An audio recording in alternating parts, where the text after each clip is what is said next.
प्रधानमंत्री नरेंद्र मोदी आज शाम को 5 बजे लोकसभा में राष्ट्रपति के अभिभाषण पर चर्चा का जवाब देंगे।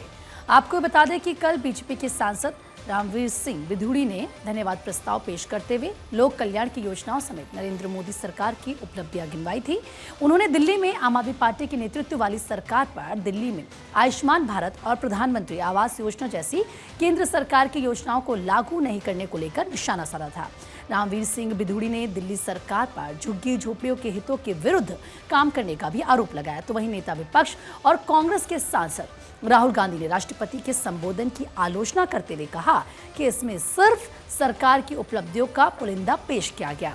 राहुल गांधी ने बेरोजगारी के मुद्दे पर चिंता व्यक्त करते हुए इस बात पर जोर दिया कि देश का भविष्य युवाओं के हाथों में है, लेकिन उनके पास रोजगार नहीं है।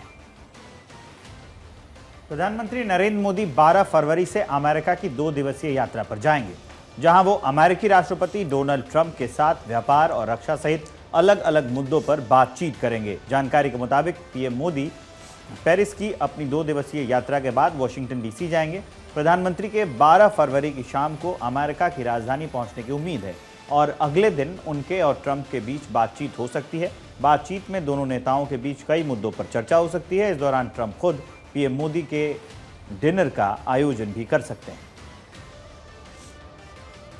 चलिए आगे बढ़ते हैं। गुजरात के बीजेपी विधायक करसनभाई सोलंकी का आज 57 साल की उम्र में कैंसर से निधन हो गया है। उनके निधन पर प्रधानमंत्री मोदी ने दुख जाहिर किया। पीएम मोदी ने अपने एक्स पर लिखा है कि गुजरात विधानसभा के सदस्य करसनभाई सोलंकी के निधन की खबर स्तब्ध करने वाली है। उन्हें उनके सादगी भरे जीवन और वंचितों के कल्याण के लिए की गई सेवा के लिए हमेशा याद रखा जाएगा। केंद्रीय गृह मंत्री अमित शाह जम्मू कश्मीर में सुरक्षा स्थिति की समीक्षा कर रहे हैं। दिल्ली में इसको लेकर आज एक बड़ी बैठक जारी है। केंद्रीय गृह मंत्री अमित शाह बैठक की अध्यक्षता खुद कर रहे हैं और बैठक में सिक्योरिटी ग्रिड से जुड़े अधिकारी भी शामिल हैं। बैठक में हाल के दिनों में आतंकवाद की कुछ घटनाओं को देखते हुए सुरक्षा को लेकर चर्चा हो रही है। बताया गया कि शाह आतंकवाद के खिलाफ एक्शन और आतंकवादियों के खिलाफ चल रहे ऑपरेशंस पर ये बैठक कर रहे हैं।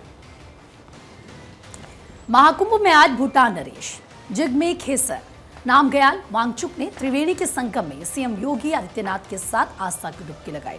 भूटान नरेश और सीएम योगी ने विधि विधान से संगम तट पर पूजा पाठ किया। इस दौरान सीएम योगी और भूटान नरेश पक्षियों को दाना खिलाते भी नजर आए। पवित्र संगम में डुबकी लगाने के बाद सीएम योगी आदित्यनाथ अक्षय वट पहुंचे और पूजा अर्चना की। तो वहीं इस मौके पर सीएम के साथ भूटान नरेश भी मौजूद रहे। जैसे कि आपको हम जानकारी दे रहे हैं, सीएम योगी और भूटान नरेश ने लेटे हनुमान मंदिर में भी दर्शन किए और पूजा आराधना की। उत्तराखंड के बाद अब गुजरात में भी समान नागरिक संहिता को लागू करने की तैयारी शुरू हो गई है। गुजरात में भी जल्द ही यूसीसी लागू होगा। इसके लिए ड्राफ्ट तैयार करने के लिए सुप्रीम कोर्ट के पूर्व जज रंजना देसाई की अध्यक्षता में 5 सदस्यीय समिति का गठन किया गया है। समिति राज्य सरकार को 45 दिनों में अपनी रिपोर्ट सौंपेगी।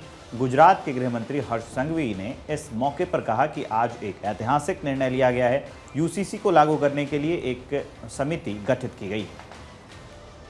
पहले ही मुख्यमंत्री जी ने बताया कि विद इन 45 डेज ये रिपोर्ट को सरकार में पेश किया जाए, इसी प्रकार से हुक्म किया गया है और ये कमेटी उसके लिए कटिबद्ध है। आने वाले 45 दिन के अंदर ये रिपोर्ट पेश करेगी और ख़ास तौर पे मैंने आपको पहले भी बताया कि आदिवासी समाज को उत्तराखंड में जो यूसीसी बिल जो पेश हुआ है वो एक देश के लिए एक बहुत ही श्रेष्ठ उदाहरण है, जिसमें आदिवासी समाज की रीति रिवाज, उनके कानूनों का संरक्षण करने के लिए आदिवासी समाज को यूसीसी में खास तौर से संरक्षण दिया गया और किसी भी प्रकार से आदिवासी समाज को इसमें लागू नहीं किया गया है।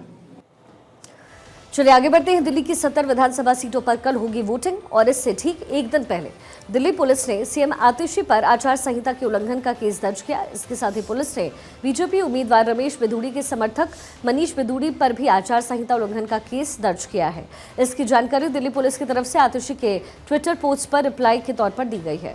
दिल्ली पुलिस ने रिप्लाई में लिखा है कि 3-4 फरवरी की रात 12:30 बजे कालकाजी से आम आदमी पार्टी उम्मीदवार 50 से 70 लोग और 10 वाहनों के साथ फतेह सिंह मार्ग पर पाई गई। पुलिस ने उन्हें आदर्श आचार संहिता के चलते रास्ता खाली करने को कहा है।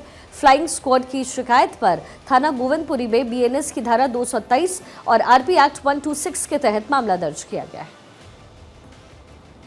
राहुल गांधी कल पटना दौरे पर रहेंगे। बताया गया कि जगलाल चौधरी के जयंती समारोह में हिस्सा लेने के लिए राहुल गांधी पटना पहुंचेंगे और राहुल के दौरे को लेकर बीजेपी के प्रदेश अध्यक्ष दिलीप जायसवाल ने राहुल से एक अपील की।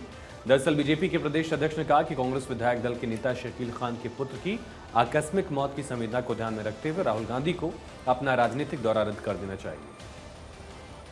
राहुल गांधी जी का अपना राजनीतिक दौरा, लेकिन जिस तरह से कांग्रेस पार्टी के वरिष्ठ नेता और विधानसभा में भी नेता हैं शकील अहमद खान साहब, कल उनके बेटे का दुखद और दर्दनाक मौत हो गया। हमको लगता है कि संवेदना के आधार पर कल के राहुल गांधी जी का कार्यक्रम, राजनीतिक कार्यक्रम उचित नहीं होता, लेकिन फैसला अपना अपना होता है, बड़े लोगों का फैसला है, शायद वहाँ संवेदना कम हो, तो इसीलिए जो है मैं उस पर कुछ नहीं कह सकता। राजनीतिक प्रोग्राम। राज्यसभा सांसद जया बच्चन के कुंभ पर दिए गए स्टेटमेंट पर अयोध्या में विश्व हिंदू परिषद के मीडिया प्रभारी शरद शर्मा ने तीखी प्रतिक्रिया दी। उन्होंने कहा कि सांसद का इस प्रकार का स्टेटमेंट देश में अस्थिरता पैदा करने वाला है। इस दौरान उन्होंने जया बच्चन की गिरफ्तारी तक की मांग कर दी। सांसद जया बच्चन के द्वारा जिस प्रकार से आज संसद के बाहर यह बयान दिया गया कि कुंभ के दौरान जो है हजारों की संख्या में लोग मारे गए उस घटना में, और उनकी लाशों को यानी उनकी मृत शरीर को जो है गंगा में प्रवाहित कर दिया गया, यह दुर्भाग्यपूर्ण है। इस प्रकार का बयान देना एक सांसद के द्वारा, वो भी इतने बड़े कुंभ के आयोजन के दौरान घटनाएं होती हैं, घटनाओं पर जांच जारी है। जिस प्रकार से सरकार संवेदनशील है वह लगातार जांच करा रही है और मुझे लगता है कि यह सत्यता सामने आएगी, लेकिन उसके पूर्व ही इस प्रकार से बयान देना कि वहाँ पर हजारों की संख्या में लोग मारे गए, यह दुर्भाग्यपूर्ण दुखद है। इस पर तो कार्रवाई होनी चाहिए और जया बच्चन जी की गिरफ्तारी इस पर होनी चाहिए। उत्तर प्रदेश के फतेहपुर में दो मालगाड़ियों में टक्कर हो गई। दरअसल एक मालगाड़ी पहले से ट्रैक पर खड़ी थी, तभी पीछे से दूसरी मालगाड़ी में टक्कर मार दी। टक्कर इतनी तेज थी कि आगे खड़ी मालगाड़ी का इंजन और गार्ड का डब्बा ट्रैक से नीचे जा गिरे। हादसे में दोनों ट्रेन के लोको पायलट गंभीर रूप से घायल हो गए हैं। घटना सुबह डेडिकेटेड फ्रेट कॉरिडोर पर हुई। इस ट्रैक पर सिर्फ मालगाड़ियां ही चलती है, ऐसे में यात्री ट्रेनों पर घटना का असर नहीं हुआ। दोनों ट्रेनों के लोको जो पायलट हैं उनको नज़दीकी अस्पताल में भर्ती करा दिया गया है।